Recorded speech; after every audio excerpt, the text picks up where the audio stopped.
আসসালামু আলাইকুম এভরিওয়ান, সকলে কেমন আছেন? আশা করি সকলেই ভালো আছেন। আজকে সকালে একদম ভোরে 5টায় আমি বিচে চলে আসলাম। যে জোয়ারও চলতেছে, খুব সুন্দর মনোরম দৃশ্য, খুবই অসাধারণ। আর হচ্ছে যে এখানে সকালবেলা খুবই সুন্দর পরিবেশ কক্সবাজার সমুদ্র সৈকতের। আপনারা যারা সকালবেলা আসছেন তারা অবশ্যই দেখবেন যে কত সুন্দর পরিবেশ সৈকতের। লোকজন একদম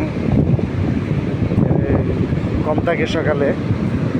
এখানে যে আবার মাছও একটা দেখা যাচ্ছে, ফসে গেছে, একদম ফসে গেছে মাছটা। সকালবেলা লোকজনও কম থাকে।